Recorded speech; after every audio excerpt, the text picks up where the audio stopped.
노예.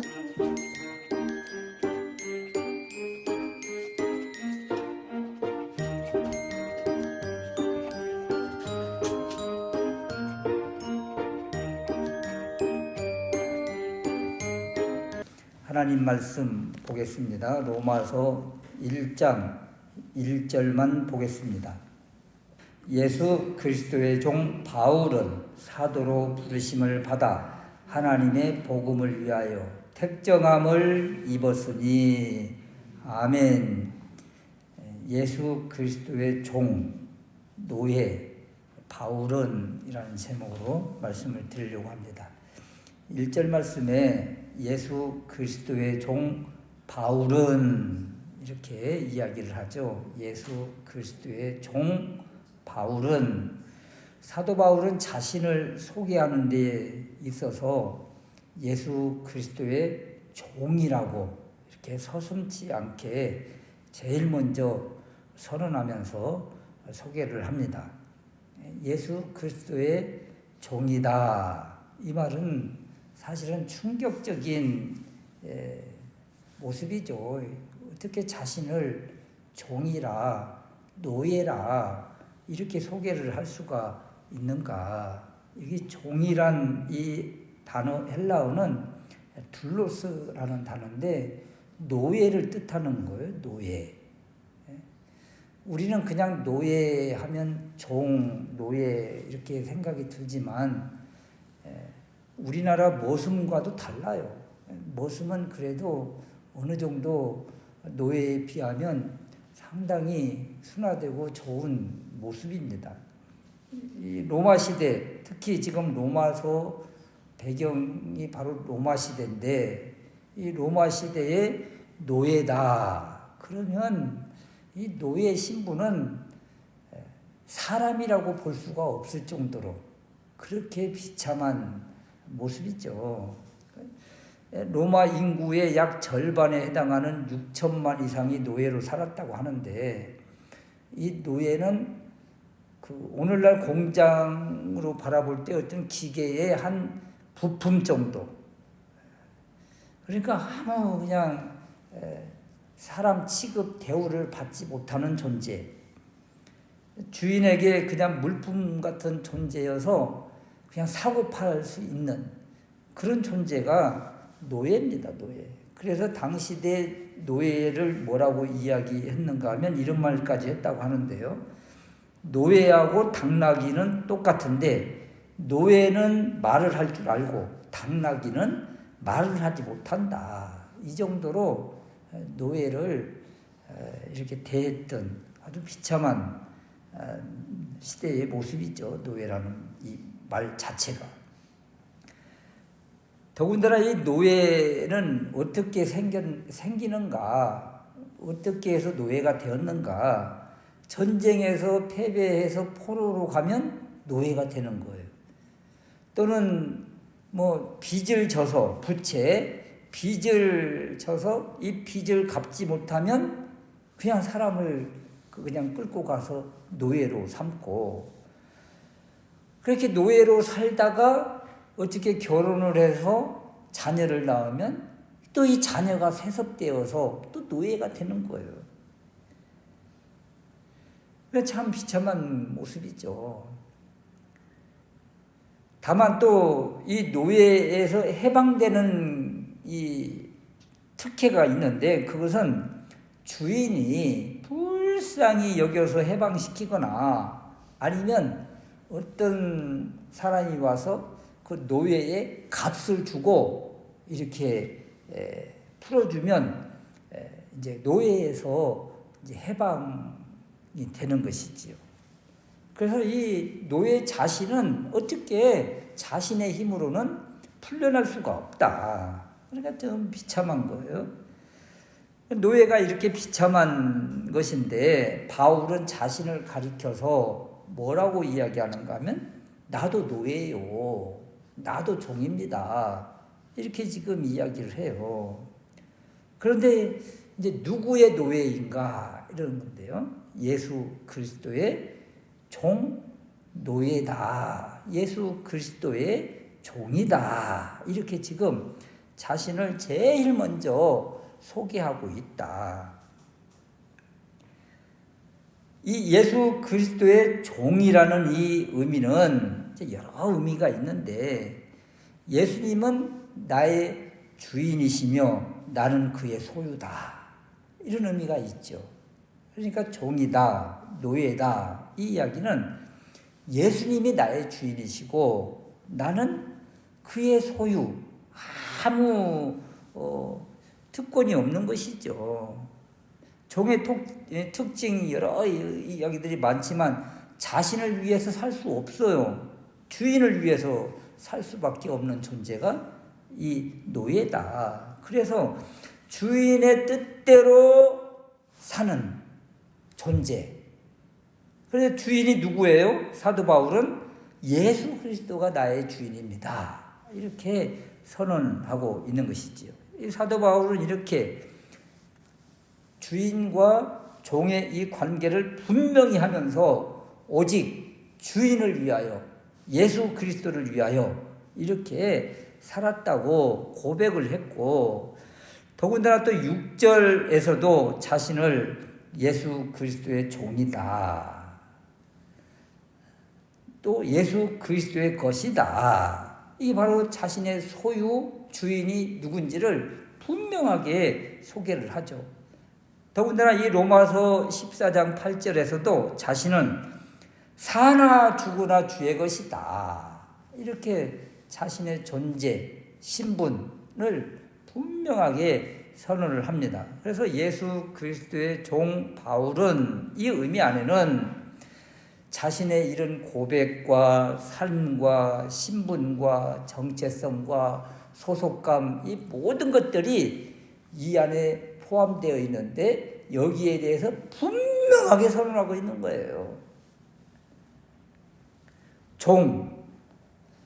더군다나 종이라는 이 개념 속에 성경에 너무도 많은 내용을 선언해 주고 있는데, 누가복음 9장 23절 말씀에 보면 아무든지 나를 따라오려거든 자기를 부인하고 날마다 제 십자가를 지고 나를 쫓을 것이니라. 그러니까 이 종이라고 이렇게 선언한 사람은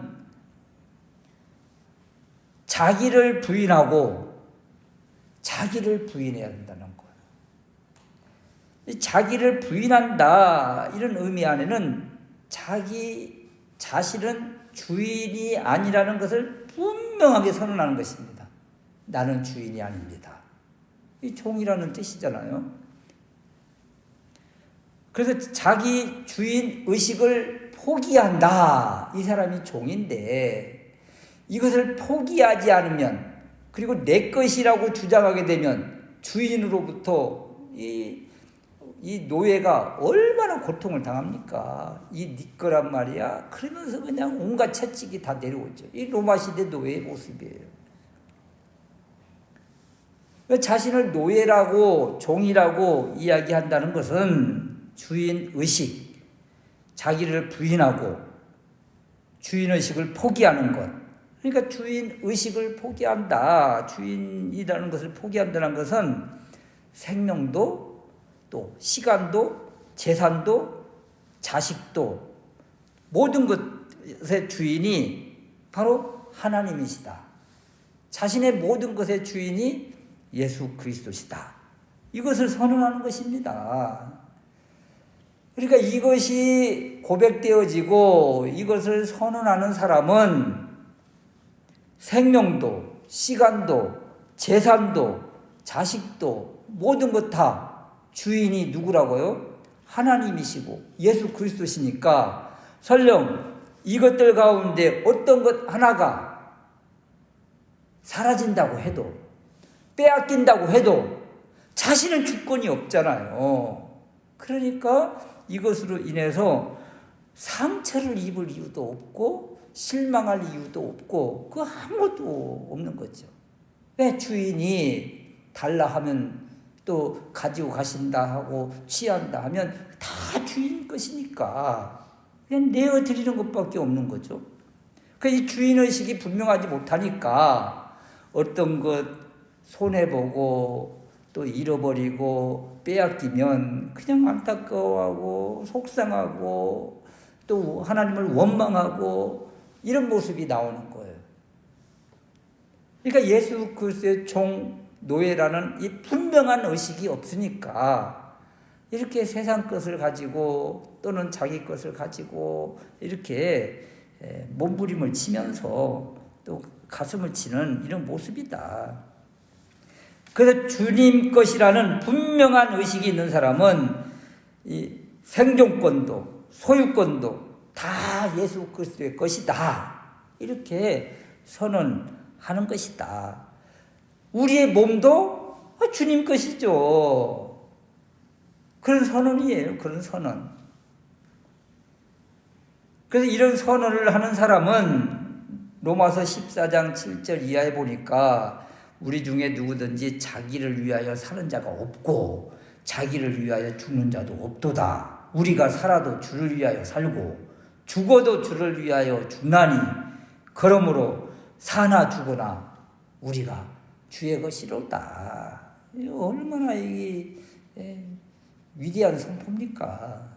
그래서 제일 먼저 1장 1절에 예수 그리스도의 종, 예수 그리스도의 노예 바울은 하면서 자신의 모든 것이 다 주님의 것이라는 선언을 하면서 지금 이 말씀을 선포하고 있는 것입니다.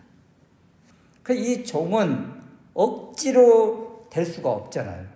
억지로 어떻게 이 자신의 모든 것을 포기할 수가 있습니까? 누구도 억지로 종이 되어서는 이것을 감당할 수가 없지요. 그래서 어떻게 하면 바울처럼 이렇게 자신을 예수 그리스도의 종이라고 노예라고 선언할 수가 있는가? 자신을 위해서 생명을 아끼지 않으신 그 주님을 알고 그 주님을 믿고 그 주님이 체험되어지면 자신이 이렇게 주님 안으로 이렇게 들어갈 수 있다. 이런 것이죠. 이것이 느껴지지 않고 고백되지 않으니까 그냥 내가 주인 되어서 내 마음대로 살려고 또 빼앗기지 않으려고 움켜쥐는 이런 모습이 되는 것이다. 그래서 우리는 이제 이 종, 노예 이런 신분인데 이것을 이제는 억지로 할 수 없으니까 억지로도 감당할 수 있는 것이 아니니까 자원하는 모습이 돼야 되겠다. 누가 이렇게 시킨다고 해서 이 종, 노예가 될 수 있습니까? 오늘날 그렇게 될 수가 없잖아요. 그래서 자원하는 종이 되어야 되겠다. 출애굽기 21장 2절에서 6절 말씀에 보면 자원하는 종에 대해서 설명해 주는 부분이 있습니다. 이스라엘 백성들이 돈을 주고 종을 사고 그런 경우가 있거든요. 일단 빚이 있으면 또 몇 년 동안 이렇게 종으로 이렇게 사는 이런 것들이 있는데 이스라엘은 아무리 종의 제도가 있다고 하더라도 안식년이 되면 다 돌려줘야 돼요. 다 돌아가게 해야 돼요. 이것이 바로 이스라엘의 율법의 종의 모습입니다. 그런데 돌아가기 싫어하는 종이 있다는 거예요. 주인이 너무 좋아서 그곳에서 6년간 종살이를 했는데 이 주인과의 관계, 신뢰 이런 것들이 너무 돈독하고 그래서 이 주인을 위해서 평생을 섬기고 살겠다고 자원하는 종이 있다는 거예요. 그러면 어떻게 해야 돼요? 율법에는 돌아가게 해야 되잖아요. 돌아가게 하는 것이 마땅해요. 그런데 이 종이 끝까지 자기를 받아달라고 하면서 자원하면서 내치지 말아달라고 나 여기서 평생을 주인을 모시고 살겠다고 이렇게 고백하면서 간청하면 어떻게 해야 됩니까? 돌려보낼 수가 없잖아요. 그래서 이런 사람은 성문으로 데리고 가요. 당시에 그 마을의 성문은 재판하는 곳인데 그 성의 지역의 그 마을의 대표자들, 특히 이제 장로들인데 그들 앞에서 이 상황을 설명을 하고, 그리고 이 종에게 확답을 받고, 그리고 어떻게 하는가 하면 이 종을 그 집으로 데리고 가서 문설주에다가 귀를 대고 송곳으로 구멍을 뚫어요. 그래서 이 종은 이제 구멍 뚫린 종이 되는 거예요.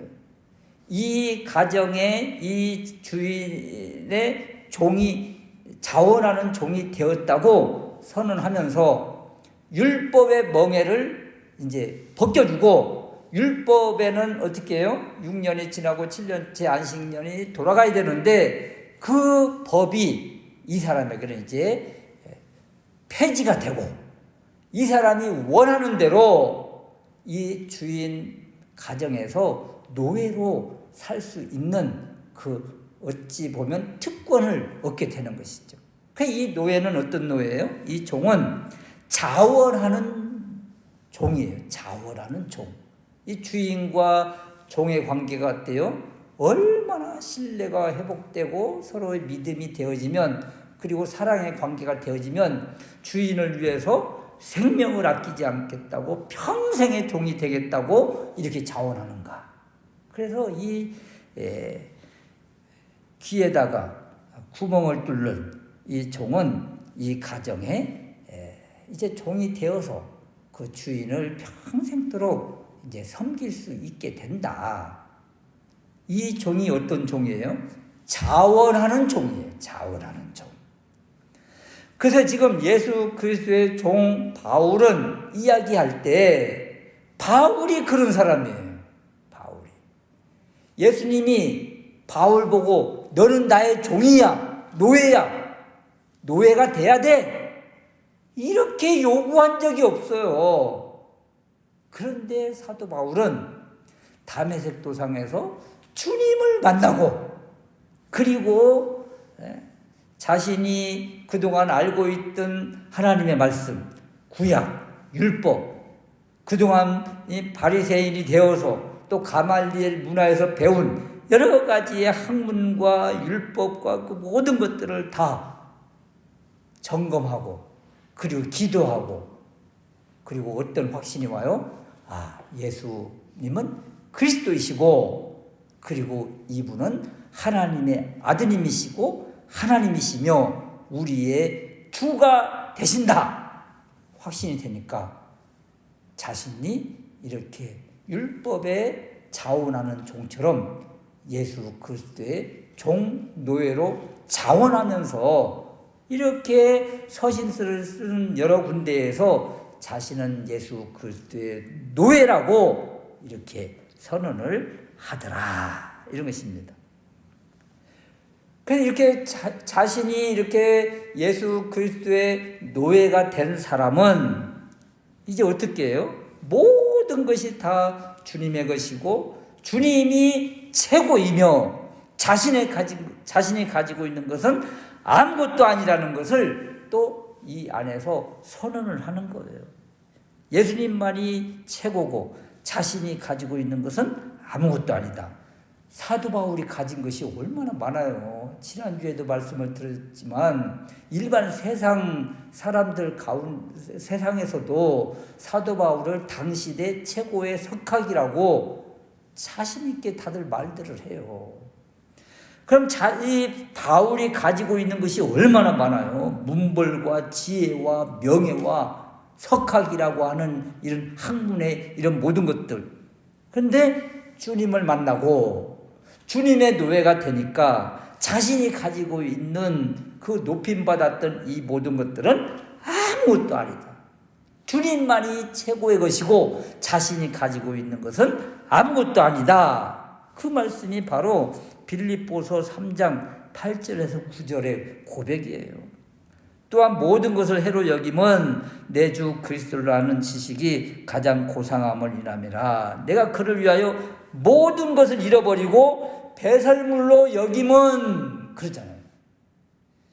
주님만이 모든 것의 최고이기 때문에 자신이 가지고 있는 모든 것들을 다 배설물로 여기고 주님만 얻기 위해서, 주님의 종이 되기 위해서 몸부림치는 바울의 모습을 우리가 볼 수가 있다, 이런 것이죠. 그래서 예수 그리스도의 종, 이 단어 속에 사도 바울의 모든 신앙 고백이 이 안에 다 들어가 있다. 그래서 사도 바울은 자신이 가진 모든 것들을 다 배설물로 여기고 또 자신이 가지고 있는 모든 것들을 내세우지 않고 오직 최고이며 자신의 주인이며 자신을 위해서 생명을 내놓으신 주님만 높이는 그런 사람이 되었다. 그래서 이제 어떤 상황이 돼도 어떤 형편이 돼도 다 주님 것입니다. 주님 뜻대로 하시옵소서 하는 그런 믿음의 고백이 그냥 나오는 거예요. 이게 바로 사도 바울의 믿음이고 신앙이라. 그래, 이런 신앙을 가진 사람은 모든 주권이 주님께 있으니 주인이 주님이니까 어떤 어려운 일을 만나도 원망하지 않겠다는 이런 고백이 바로 이 안에 들어있는 것입니다. 우리가 그러잖아요. 우리는 종입니다. 그런 말을 하잖아요. 그렇다면 어떤 상황이 와도 어떤 역경이 와도 다 주님 손에 있는 것이고 주님이 하신 것이고 또 주님의 은혜고 그렇기 때문에 원망하거나 실망에 빠질 이유가 없다, 이런 것입니다. 찬송가의 549장에 보면 내 주여 뜻대로 행하시옵소서, 이 찬양이 있잖아요. 내 주여 뜻대로. 그런데 이 가사를 쓰신 분이 베냐민 슈몰크 목사님이신데 이분이요, 이제 신방을 마치고 돌아왔는데 집이 화재가 나서 그 안에 있던 두 아들이 불에 타 죽고 자신의 집 그 모든 것들이 다 불타버리고 그런 거예요. 무슨 일 하고 오다가 신방 갔다가 주님 일을 하고 왔는데 집이 그렇게 된 거예요. 두 아들도 불타버리고 말했죠. 그리고 또 설상가상으로 이 목사님은 고혈압으로 넘어져서 또 중풍이 오고 말았어. 여러분, 이런 상황이면 참 최악의 상황이잖아요. 그런데 이분이 바로 이 549장 내 주여 뜻대로 행하시옵소서, 온몸과 온 영혼을 다 주께 드리니 이 세상 고락간 주 인도하시고 날 주관하셔서 뜻대로 하소서, 내 주여 뜻대로 행하시옵소서, 이 큰 근심 중에도 낙심케 마소서 하면서 이 시를 자신의 고백으로 이렇게 남긴 거예요. 이런 분이 진정한 예수 그리스도의 종 아닙니까? 예수 그리스도의 종 바울은 이 단어를 바라보면서 로마서 1장 1절에 자신을 소개하는 바울을 바라보면서 우리도 예수 그리스도의 종입니다, 이렇게 고백할 수 있는 종이 되게 해달라고 늘 기도하고 또 주님의 이 사랑하심 앞에 우리가 거꾸러져서 주님 앞에 나는 주님의 종입니다 고백할 수 있는 우리가 될 수 있으시기를 주님의 이름으로 축원합니다. 아멘.